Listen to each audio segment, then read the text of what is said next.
Ready to go? Yeah. Awesome. Hello, everyone. I'm Matt. I'm the singer in Piss Jeans. We're from Philadelphia, Pennsylvania, and we're here in Montreal to play a show on our soon-to-be historic 10-day New World Tour.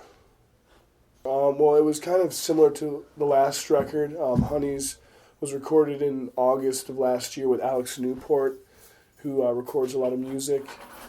And we kind of approached it the same way we always do, which is we take a couple years to write a bunch of songs, pick our favorites, and then just record them pretty quickly over the course of 2 weeks or so. It's really not very flashy or interesting. It's just kind of us going in the studio, playing, and then we're done. If there's one thing you maybe want people to take away from the record, what would that be? Well, I'd hope that they would enjoy it. And if that's already taken care of, the second thing I would want to happen would be kind of as though they kind of feel a better understanding of us and what Piss Jeans are about, like what's going on in our lives, maybe.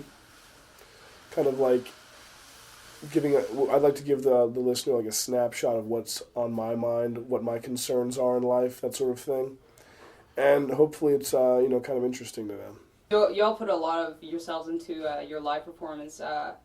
What do you personally get from doing that? What do you get from putting that much energy into a show? Do you get anything out of it? Oh yeah, it's just super fun. It's like a good way of having fun first, because you can't kind of the social lines are no longer right in the sand. When you're performing, you can kind of do things you couldn't otherwise, and it's fun to take advantage of that. And I don't know, I like having fun, and I often am just sitting there, at a desk working or quietly doing nothing or driving. So it's nice to have a chance to kind of let loose a bit, release some stress. Yeah, like you were saying, most of you work in office jobs, or at least like day jobs. Yeah. Does being in a band work as a counterbalance to that, or does balancing both make life more difficult for you? No, I think it's pretty good. I mean, I'm pretty busy, but it's a good way of being busy. I don't know. Like, I feel like if it was just doing a band, I'd be stressed out and be more concerned with making money and more concerned with, really just being in the business of being in a band, which is kind of gross a lot of the time. And this way, just by doing the band is kind of like a hobby or a secondary thing that I'm not relying on. There's really no limitations placed on it. We don't have to cater to anything in order to like survive.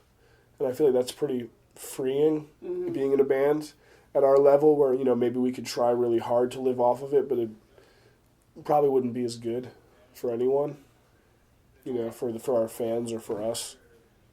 Like I was saying, you spoke openly against misogyny in music in your interviews.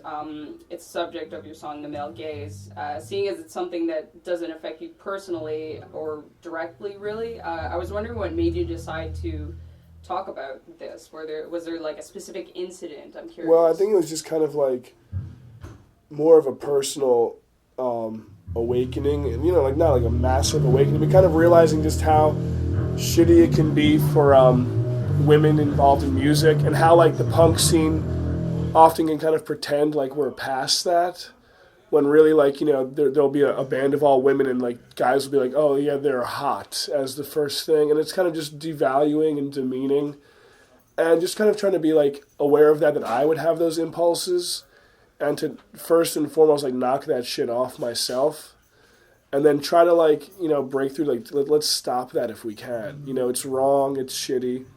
I don't know. There's a lot of like important women in my life, and even if there wasn't, it's still pretty fucked up. Like people don't want you to be racist or homophobic, but it's almost like, well, you can still, have a big like a bikini woman's skull head as your logo of your band. You know what I mean? And it's like cool. And I don't know. I'd like to like be like, yeah, let's look at that too, because that's pretty fucked up as well.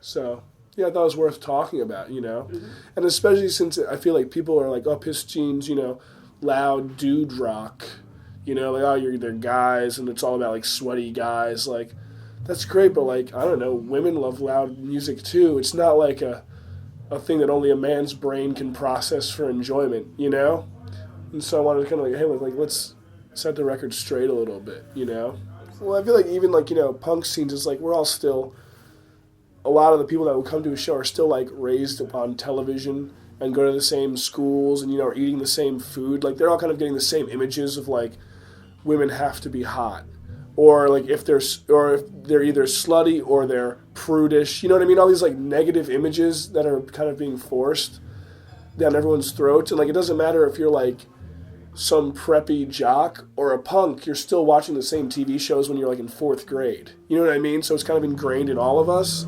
So punk's definitely not immune. And then like you go to a show and there's like guys really pushing each other hard. Like if you're a small woman, you're not going to want to be up front and getting like bashed. You know what I mean? By accident. You know, maybe a little bit. But it's like, I don't know. I feel like it's definitely everywhere. There's no scene that's safe. But if you're talking about it and you're like trying to look out for it and kind of stop it, that's the best thing you can do. I don't know. Or at least, you know, from my perspective. As like a guy who doesn't have to worry about that shit, you know. I hope to have many more words to come in the future. But as far as this interview is concerned, I would thank you for doing it. Montreal is really cool. And I'll see you in 6 years when we come back. Awesome. Cool, thanks. That was great. Thank you. Okay. Take the keys. Oh, yeah. Sorry for That's just a okay. second. Sorry to interrupt. You Here you go, just Sean. after, it's fine. Demystify the whole band thing. Yeah, yeah. Oh, we're close.